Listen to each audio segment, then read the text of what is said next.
네, 오늘은 너희는 빛이라 하는 이 말씀을 우리가 함께 나누려고 합니다.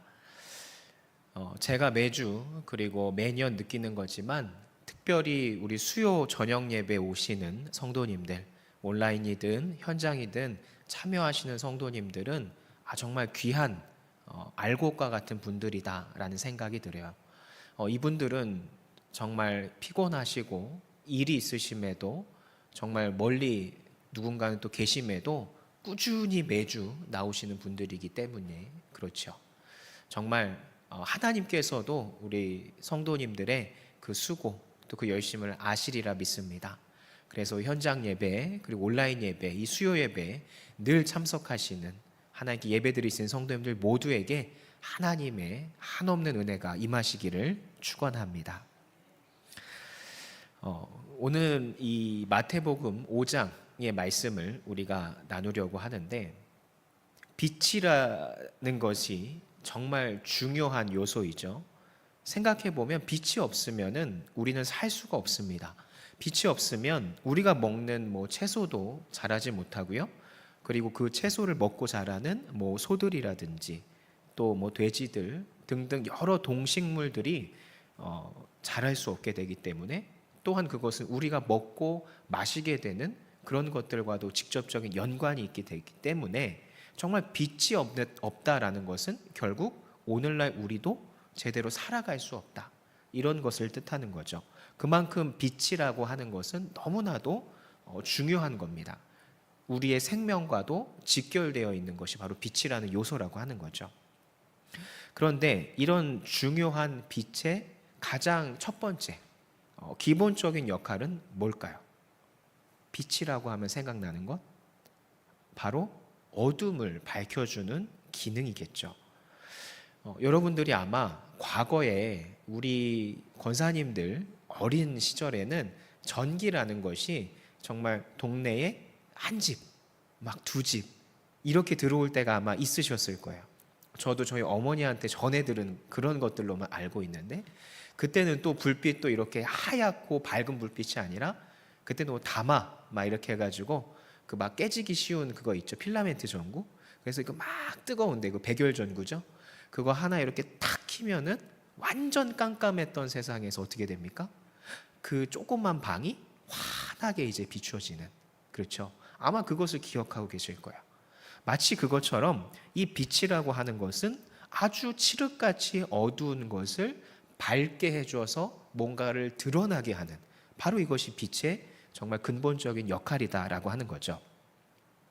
요한복음 1장 9절에서 12절을 보면은 참빛 곧 세상에 와서 각 사람에게 비추는 빛이 있었나니 그가 세상에 계셨으며 세상은 그로 말미암아 지은 바 되었으되 세상이 그를 알지 못하였고 자기 땅에 오매 자기 백성이 영접하지 아니하였으나 영접하는 자 곧 그 이름을 믿는 자들에게는 하나님의 자녀가 되는 권세를 주셨으니, 이렇게 말씀하고 있어요. 그러니까 이 말씀은 곧 빛으로 오신 그 예수님에 대해서 설명을 하는 거죠. 그러니까 예수님을 지금 빛으로 비유하고 있는 거예요. 예수님을 빛과 같다고 이야기를 하고 있는 겁니다. 이 빛의 본질적 기능은 어둠을 밝히는 거라고 했죠. 그런데 요한복음의 말씀에서 결국 어둠을 밝히는 것은 뭘 뜻한다고 이야기를 하냐면 우리의 죄를 깨닫게 하는 것이 바로 빛의 역할이다라고 이야기를 하는 거예요. 즉 빛이신 예수님이 저와 여러분 안에 들어오심으로 인해서 우리의 죄가 환히 드러나게 되고 그 죄를 깨닫게 되는 계기가 되는 것이, 빛으로 오신 예수님이 우리 안에 거하실 때 그와 같은 일들이 일어난다라는 거죠. 그럼 이 죄는 뭐죠? 하나님보다 우리가 더 살아가는 것, 이것이 바로 죄의 정의라고 할 수 있죠. 그러니까 빛 대신 예수님을 만난 우리는 어떻게 변하죠? 그러면 더 이상 하나님이 아닌 다른 것에 의해서 끌려가는 삶이 아니라 내 삶의 방향을 결정할 때 누구를? 예수 그리스도, 하나님 아버지를 최우선순위로 삼는 그런 삶을 살아가게끔 변화하잖아요. 어떤 예수님이 찾아오실 때? 빛이신 예수님이 우리의 삶에 찾아오실 때, 우리가 하나님 중심으로 살지 못했구나, 하나님보다 더 사랑하는 것에 끌려다니며 살았구나라는 것을 환하게 깨닫게 되고 그것으로 인해서 회개하고 변화하는 삶을 살게 한다는 거예요. 뭘로 인해서? 빛이신 예수님이 우리 안에 거하게 되심을 통해서 이전의 삶과는 완전히 다른 새로운 삶을 살게 된다는 거예요. 이 빛이신 예수님이 우리에게 찾아오시는 것만으로도 어마어마한 능력인 거죠. 빛이라는 게 이만큼 정말 소중하고 귀한 능력을 갖고 있는 겁니다.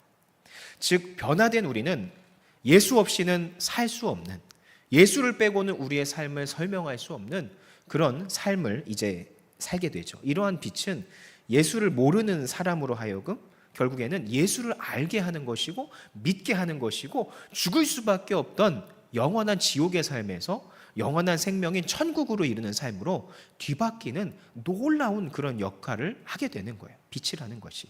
그리고 예수님을 내 삶의 결정권자로 받아들이게 되는 정말 새로운 그리스도인다운 삶을 살게끔 만들어주는 거죠.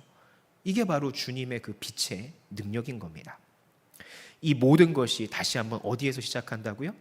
빛이신 예수님이 우리 안에 거하실 때 시작한다라는 거예요.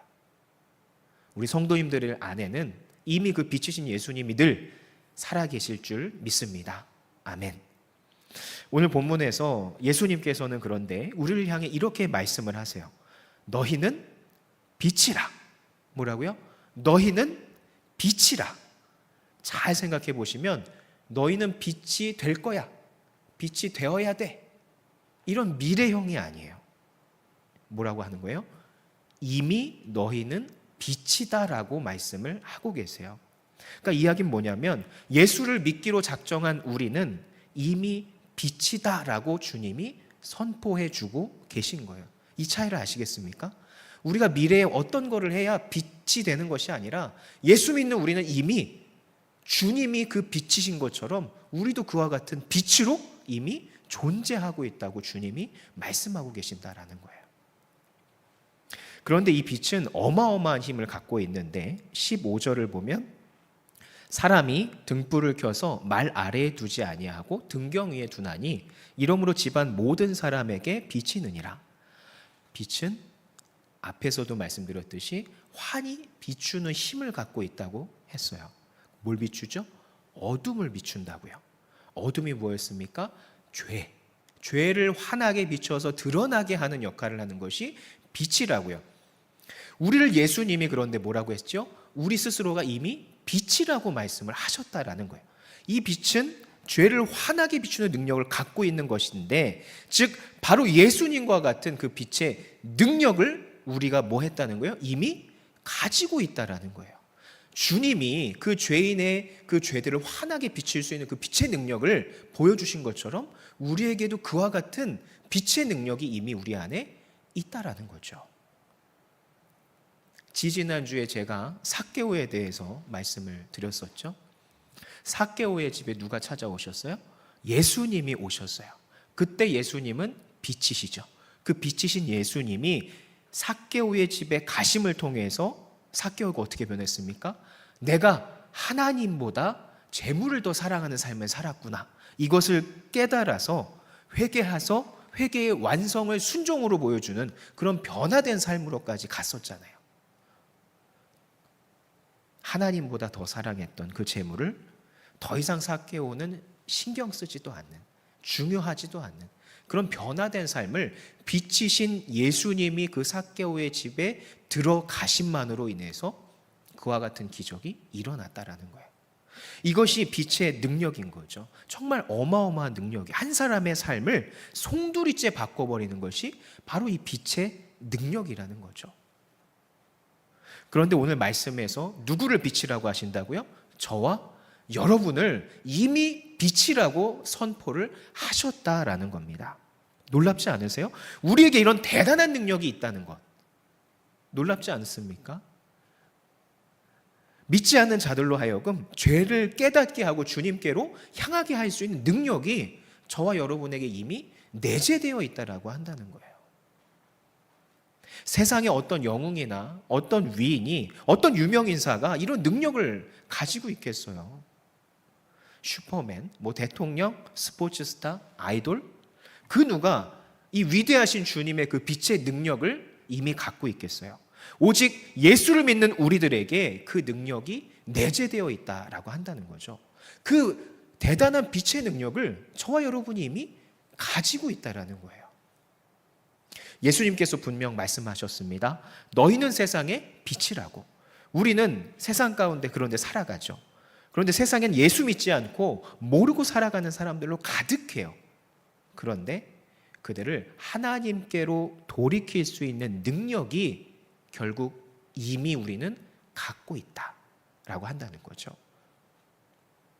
빛 대신 주님이 우리와 함께 하시면 우리 스스로가 빛인 것이기 때문에 그 빛으로 인해서 죄인된 삶을 바꾸어 갈 수 있는, 그 전도해야 될 그 대상들이 변화할 수 있는 그 능력을 이미 우리가 갖고 있다라는 거죠.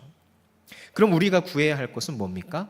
빛 대신 주님이 우리와 함께 하시기를 늘 기도해야 되겠죠. 그렇지 않습니까? 그 빛이신 주님이 우리 안에 거하시면 우리 스스로가 뭐가 되는 거예요? 환하게 빛나는 빛이 되는 거예요. 그리고 이미 그것을 통해서 빛이라고 이미 말씀에 선포를 하셨잖아요. 빛이신 주님이 우리와 함께 하셔야 그 빛의 능력을 우리가 가진 게 되는 것이기 때문에, 그러니까 빛 대신 주님께서 우리와 함께 하시기를 여러분 늘 기도하셔서 반드시 주님의 능력을 바라시는 그런 능력의 성도들이 되시기를 축원합니다. 이 능력이 여러분들의 이웃들에게, 여러분들의 가족들에게 반드시 바랄 줄 믿습니다. 여러분 가정이나 이웃들에게 그와 같은 놀라운 일들이 일어날 수 있다는 거예요. 여러분 이미 그런 능력을 갖고 계시다는 거예요. 내가 예수를 신실하게 믿는 한 난 이미 빛이구나라고 하는 이 사실을 아는 것 하나만으로도 사실 우리는 엄청난 자신감을 갖고 이 세상을 살아갈 수가 있어요. 내가 걷는 모든 길이 결국 뭐예요? 이 영적인 상태로 환하게 내가 비추면서 다닐 수 있다는 거잖아요. 내가 환하게 빛나는 빛이에요. 그럼 내가 걷는 그 길이, 영적인 길이 어떤 길이에요? 빛나는 길이 되는 거죠.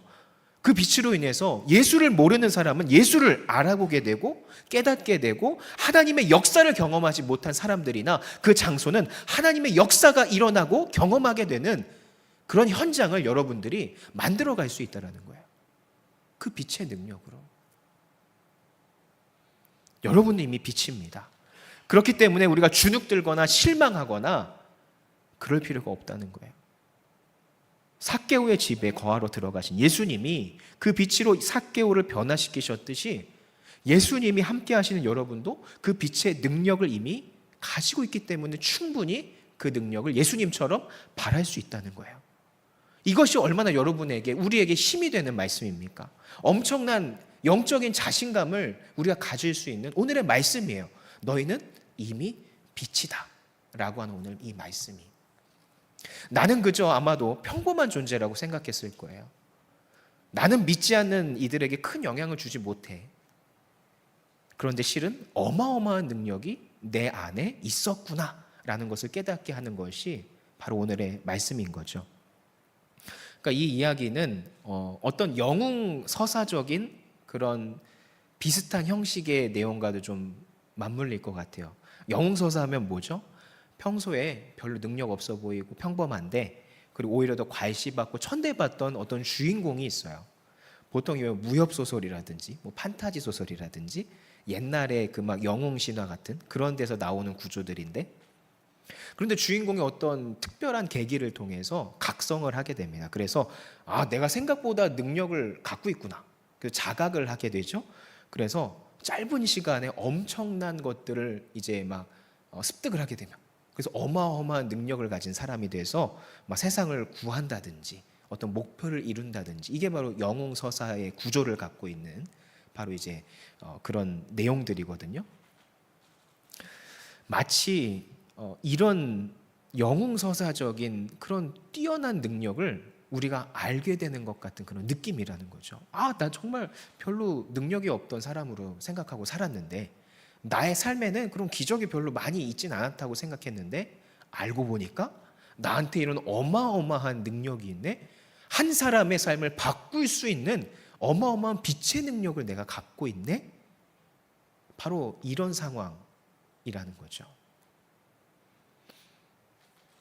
그러므로 여러분은 정말 자신감 갖고 신앙생활 하셔도 됩니다.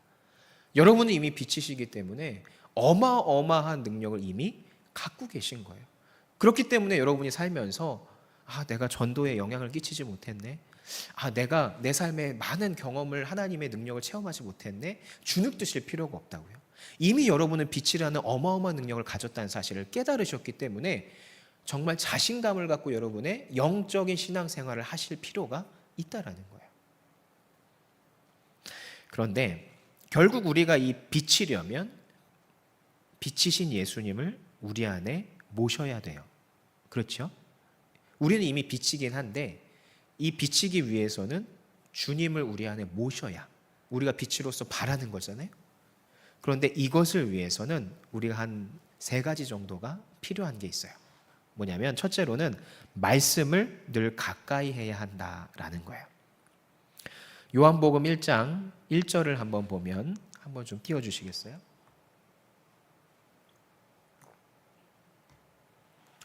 태초에 말씀이 계시니라. 이 말씀이 하나님과 함께 계셨으니 이 말씀은 곧 하나님이시니라. 여기서 말씀은 이꼬르 뭐라고 하시죠? 예수님. 말씀이 곧 예수님이세요. 그럼 말씀을 가까이 한다는 건 누구를 가까이 하는 거예요? 예수님을 가까이 하는 거예요. 말씀을 내 안에 품는 건 뭐 하는 거예요? 예수님을 내 안에 품는 것과 같은 거예요. 그렇기 때문에 말씀을 늘 가까이 하는 사람은 빛이신 주님을 품고 있는 것과 같은 것이죠. 그래서 예배를 소중히 하고 그 안에 있는 말씀을 목숨과 같이 소중하게 우리 안에 거하게 하는 것이 정말 중요한 겁니다. 그래야 그 빛이신 주님의 능력을 우리가 온전히 발할 수 있게 되기 때문인 거예요. 그리고 2번째로는 성령 충만을 늘 체험해야 한다는 거예요. 사도행전 1장 8절을 보면 오직 성령이 너희에게 임하시면 너희가 권능을 받고 예루살렘과 온 유대와 사마리아와 땅끝까지 이르러 내 증인이 되리라 하시니라. 아멘. 여기서 증인이라는 것이 말미에 나오죠. 증인은 어떤 사람들이죠? 복음을 전하는 자들, 예수를 전하는 자들이 증인이에요. 그럼 이 사람들은 기본적으로 빛으로 무장돼야 되겠죠. 왜? 빛이신 예수님이 우리 안에 거할 때 그 영향력을 끼쳐서 한 사람을 천국으로 인도할 수 있는 그런 영향력을 끼칠 수 있는 사람이 된다고 했잖아요. 즉 증인이 되려면 이 빛이신 예수님을 품는 그 빛으로 무장해야 한다는 거죠. 그리고 이것은 무엇을 의미합니까? 복음으로 사람들을 변화시킬 수 있는 그런 통로로서 내가 쓰임받는 그런 능력자가 될 수 있는 존재가 된다는 것을 뜻하는 거죠. 그러니까 결국 말씀을 가까이 하고 성령 충만해야 빛이신 예수님을 거하게 하고 담대한 증인의 삶을 살 수 있다는 거예요. 사도행전 1장 8절에 성령이 너희에게 임하시면 이라는 조건이 붙죠. 성령이 너희에게 임하시면 결과적으로 증인이 되리라 라고 말씀을 하잖아요. 그러니까 이 증인은 복음을 전하는 자들인데 복음을 전하려면 빛이신 주님이 우리 안에 거하셔야 되는데 그것을 위해서 뭐가 필요하다고요? 성령이 임하심이 필요하다라는 거예요. 그래서 말씀을 가까이 하고 성령 충만하기를 늘 간구하는 우리가 되어야 빛이신 그 예수님을 통해서 우리가 빛을 발할 수 있는 그 존재들이 될 수 있다라고 하는 겁니다. 그래서 우리 성도님들은 말씀을 가까이 하시고 성령 충만을 늘 간구하셔서 빛의 능력을 이제 발하시는 능력의 자녀들이 되시기를 축원합니다. 그래서 3번째로는 이 말씀과 성령 충만의 무기로 해서 예수를 전해야 돼요. 그저 내가 말씀 가까이 하고 성령 충만해서 내 안에 빛이신 주님을 딱 모시고 끝나면 되는 것이 아니라 거기에서 멈추지 않고 그것을 무기로 예수를 전하는 데까지 나아가야 한다는 거죠. 주님께서는 빛을 비추라 라고 분명히 말씀하세요. 뭐라고요? 빛을 비추라고. 사실 이 3번째인 예수를 전하는 것은 말씀을 가까이 하고 성령 충만을 우리가 늘 갖게 되면 자연스럽게 우리가 해야 될 일이에요. 우리는 이미 빛이고 주님이 이미 선포하셨기 때문에, 그래서 주님께서는 우리에게 명령하신 거예요. 이미 준비되어 있기 때문에 명령하신 거예요. 마태복음 5장 16절을 다시 보면 이같이 너희 빛이 사람 앞에 비치게 하여 그들로 너희 착한 행실을 보고 하늘에 계신 너희 아버지 영광을 돌리게 하라. 비치게 하래요. 명령형입니다. 빛을 비추어서 그들로 하여금 하나님께 영광을 돌리게 하라라고 말씀하는, 그 얘기는 뭐예요? 전도해서 그들로 하나님을 높여 섬기고 영광되게 하라, 이렇게 변화시켜라 라고 우리에게 명령하시는 거라고요. 그런데 중요한 것은 명령하셨다라는 거죠. 이것은 우리가 빛이다 라고 선포하신 것만큼이나 정말 충격적인 사실로 받아들여야 되는 겁니다. 이 뜻은 뭐냐면 빛을 가지고만 있는 것이 아니라 빛을 비춰야 한다라는 것을 분명히 말씀하시는 거예요. 우리가 빛을 갖는 것에만 끝나는 것이 아니라 빛을 비추는 데까지 나아가야 주님이 정말로 오늘 말씀에서 원하시는 바가 성취된다라고 하는 거죠. 빛을 비춘다는 건 뭐죠? 예수 그리스도를 전하는 겁니다. 전도하는 겁니다. 빛 대신 주님께서 우리에게 말씀하셨다고요. 우린 이미 빛이라고. 그렇기 때문에 우리는 비추기만 하면 되는 거예요. 준비가 되면 예수님을 전하기만 하면 된다라는 거죠. 자신감을 가지고. 사실 오늘 이 새벽에 제가 요한복음 그 15장에 포도나무 비유에 대해서 설교를 했는데 여기에 내용과도 좀 일부 맞물리는 부분이 있어요. 포도나무 비유 다 아시죠? 아버지는 농부고 예수님은 이제 몸통, 포도나무이고 우리는 가지. 그런데 열매 맺지 못하는 가지들은 불살라버리고, 이 내용이 바로 포도나무 비유이죠. 그래서 결국 열매를 맺으려면 주님께 붙어 있어야 된다, 그 얘기를 하는 것인데, 주님은 분명 빛을 비추라고 명령을 하셨어요. 그것은 전도의 열매를 맺으라고 분명히 이야기를 하시는 거죠. 열매를 맺으라고 이야기하시는 거예요. 그러니까 우리가 해도 되고 안 해도 되는 게 아닌 거예요. 반드시 우리가 해야 되는 것이죠. 만약 그걸 우리가 이행하지 못하면 어떻게 될까요? 이 포도나무 비유에서 설명하는 바에 의하면 무섭게도 열매 맺지 못하는 가지는 불살라 버린다고 하셨어요. 그만큼 우리는 도태될 수밖에 없는 겁니다. 책임을 져야 하는 거예요.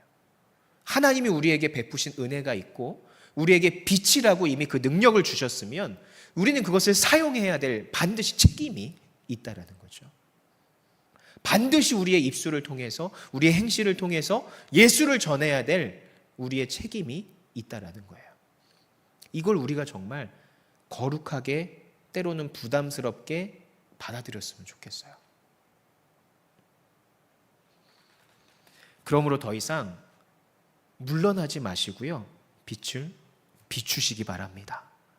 여러분이 빛을 비출 때 그 능력이 나타날 거예요. 빛을 비추임 받은 이들은요, 반드시 하나님께로 돌아올 겁니다. 여러분들이 씨를 뿌렸으면 누군가가 열매 맺는 그 순간들이 그에게 찾아올 거라는 거죠. 예수를 만나게 될 겁니다. 이것이 바로 빛의 위력이기 때문인 거죠.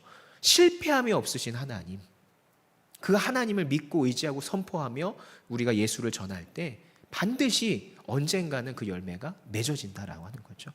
빛 대신 예수님께서 우리와 함께 하시는 한 우리는 그 예수를 전하기만 하면 그것은 주님이 알아서 향후에 이루신다라고 하는 거죠. 여러분, 그리스도인의 입술에는 뭐가 있다고 하죠? 권세가 있다라고 이야기를 합니다. 그래서 우리가 입을 열어 복음을 전하는 것 자체도 능력이 있기 때문에 복음이 전해지기 시작을 하는 거예요. 그것이 그냥 흘려듣는 것 같아도 그 사람에게는 나중에 어떤 계기가 되는 거예요. 그래서 왜 이런 간증이 있습니다. 전에는 흘려들었는데 자꾸 그게 귀에 맴돌아요. 전에는 그냥 무슨 이상한 소리라고 생각했는데 내가 죽을 것 같으니까 붙잡을 게 그 예수밖에 없더라고요. 이런 간증을 여러분이 들으셨을 거예요. 그분들은 그저 흘러가는 복음을 전하는 소리를 들었던 것뿐인데 그것이 나중에 그때가 됐을 때 그것을 통해서 예수를 받아들이는 계기가 된다는 거죠. 이와 같이 빛이신 예수님의 그 능력은 실패함이 없으시다는 거예요. 그렇기 때문에 여러분이 주저하거나 두려워하거나 안 되면 어떡하지 이런 생각하지 마시고 담대하게 전하시기를 축복합니다. 그 능력이 반드시 있기 때문인 거죠. 그렇기 때문에 이 빛 되신 주님이 우리와 함께 하셔서 정말 빛이라는 믿음을 가지고 우리가 전했을 때 그것이 언젠간 반드시 실현이 된다라는 그런 내용이죠. 근데 이 말씀을 또 오해하면 안 돼요. 우리가 입술로만 전하고 또 그냥 끝나, 이것이 아니에요. 어쩌다가 그런 경우는 있지만 우리가 지속적으로 만날 수 있는 그런 경우라고 한다면 입술로만 전하고 끝나는 것이 아니라 16절을 우리가 자주 보게 되는데 16절에 이제 중반부를 보면 그들로 너희 착한 행실을 보고 이렇게 이야기를 합니다. 그리고 사도행전 2장 47절, 사도행전 2장 47절을 보면 하나님을 찬미하며 또 온 백성에게 칭송을 받으니 주께서 구원받는 사람을 날마다 더하게 하시니라. 이렇게 말씀을 해요. 이 마태복음 5장 16절과 사도행전 2장 47절은 공통적으로 뭘 강조하죠? 그리스도인다운 행실을 할 것을 강조를 하는 거예요. 이 부분은 하나님 사랑과 이웃 사랑으로 우리가 설명을 좀 할 수가 있어요. 그러니까 위로는 하나님께 철저히 충성하는, 그리고 옆으로는 이웃들에게 선한 영향력을 끼치는, 바로 이게 그리스도인다운 행실이라는 거죠.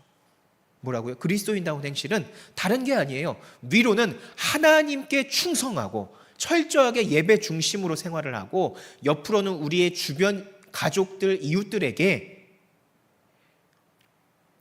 선한 영향력을 끼치는 것, 바로 이것이 그리스도인다운 행실을 보이는 것이라는 거죠.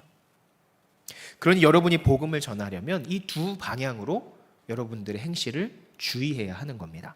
하나는 말씀과 성령 충만으로 무장해야 하면서 예배, 하나님을 기쁘시게 해드리는데 우리가 위로 집중해야 되고, 우리의 주변 옆으로는 그리스도인답게 우리 이웃들을 위해서, 우리의 가족들을 위해서 우리의 행실을, 올바른 행실을 보여줄 필요가 있다라는 거예요.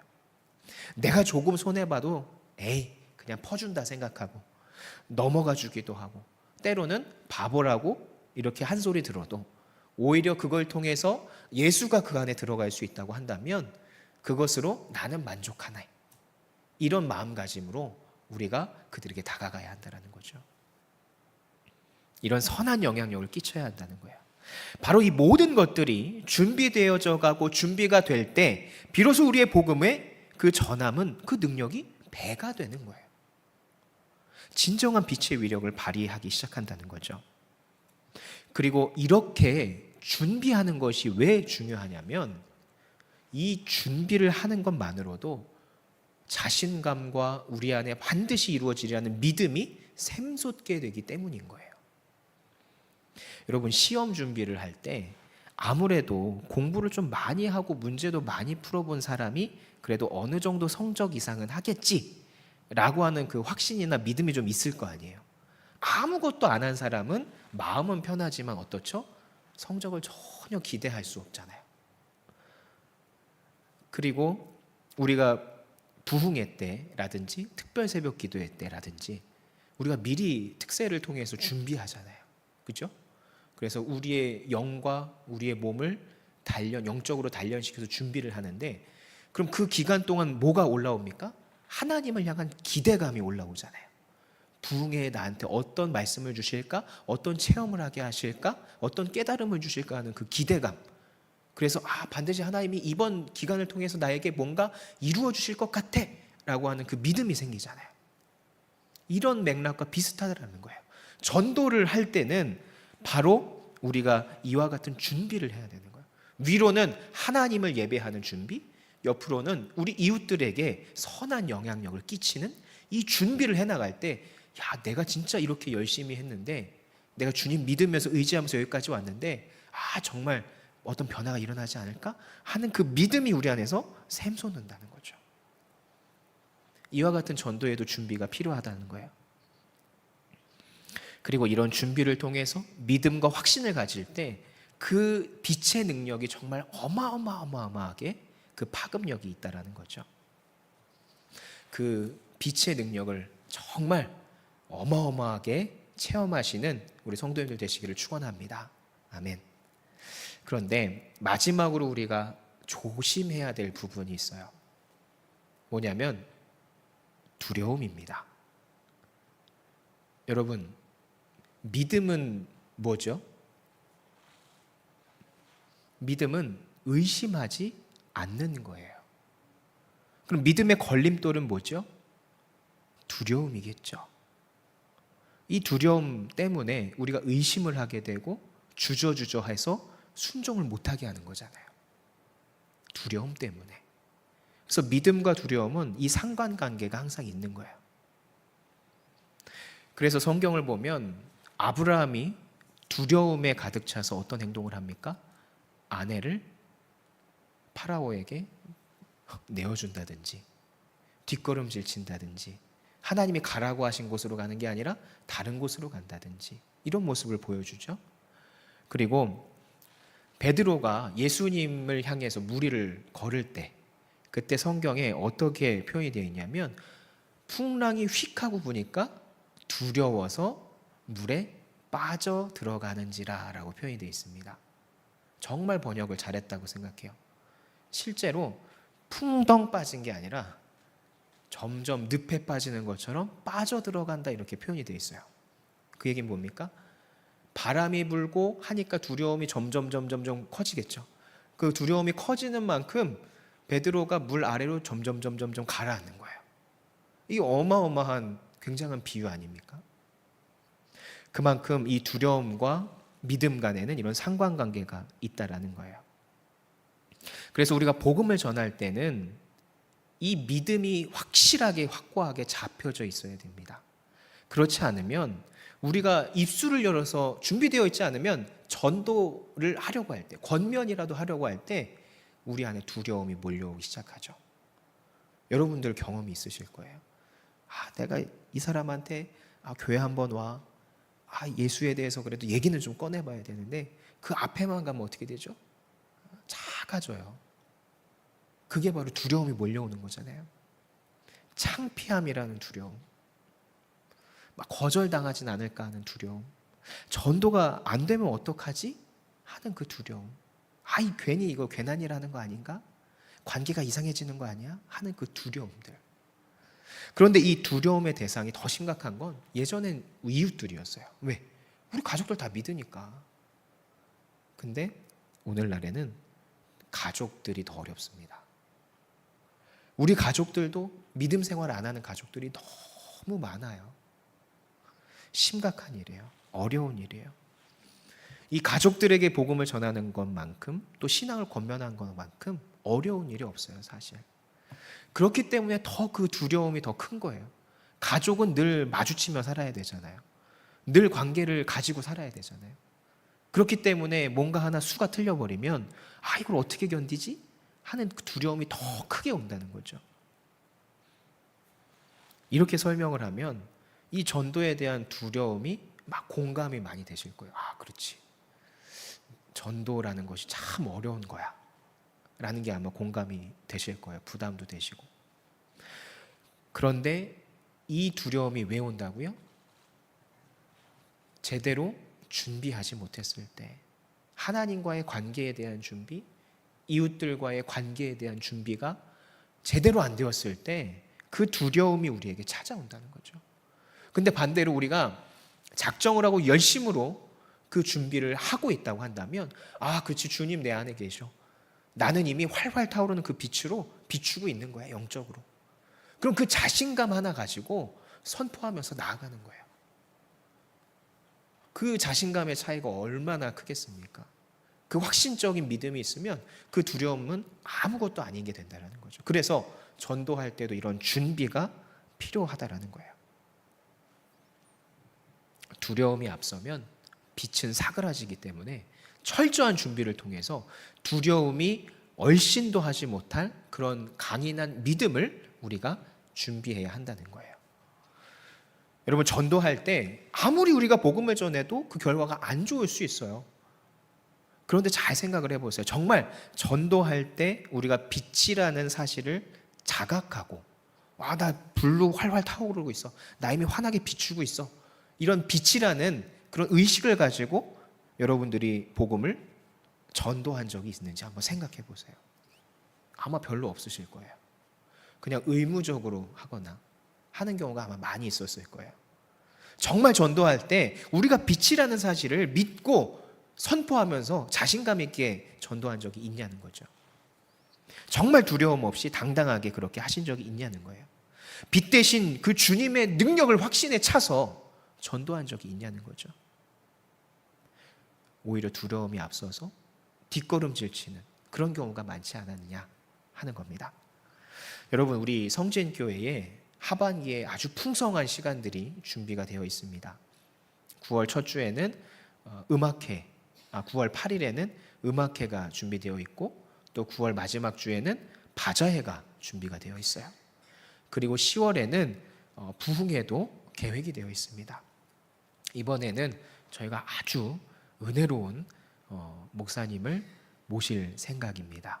그래서 정말 그 계기들을 통해서 이때를 우리가 기회 삼아서 여러분의 그 두려움을 이겨내는, 그리고 하나님의 그 빛이신 그 주님의 능력을 체험하는 그 시간이 되셨으면 좋겠어요. 그 두려움을 극복하고 빛이신 주님의 그 능력을 체험하시는 그 시기, 그 기간이 되셨으면 좋다는 거예요. 얼마나 좋은 기간이에요. 한 달 정도 남았습니다. 한 달에서 2달. 9월 그리고 10월. 이 얼마나 좋은 기회예요. 우리의 가족들에게, 우리의 지인들에게 예수를 내가 철저하게 준비를 해서 믿음으로 선포해서 그 빛이신 주님의 능력을 내가 체험해보는 얼마나 그런 귀한 시간이 되겠습니까? 그래서 여러분들이 여러분 가족들과 이웃들에게 이런 행사들이 있다라고 이제 저희가 홍보 자료를 나눠드리면 적극적으로 이제 홍보도 해주시고, 그리고 여러분들이 지금부터 이런 믿음에 대한, 빛이신 주님에 대한 준비를 잘 하셔서 정말 그것들을 체험하시고 정말 두려움을 이겨내는 그런 경험을 하셨으면 좋겠어요. 이 부분에서 두려움을 이겨내면요, 여러분들이 신앙생활하면서 갖고 있는 그 두려움들이 있잖아요. 나의 가장 연약한 부분들이 있죠. 내가 이것만 나에게 찾아오면 내가 지고 마네 하는 그런 것들이 있어요. 그런 것들도 하나씩 하나씩 이겨나갈 수 있다니까요. 그 두려움도 극복해 나갈 수 있다니까요. 여러분, 그 두려움을 극복하고 싶지 않으세요? 신앙의 성장을 정말 경험해 보고 싶지 않으세요? 정말 그런 소망을 가지고, 그런 기대를 가지고 여러분들이 임하시는, 그리고 하나님의 놀라운 능력을 체험하시는 우리 성짐교회 성도님들이 되시기를 예수님의 이름으로 축원합니다. 아멘. 기도합니다.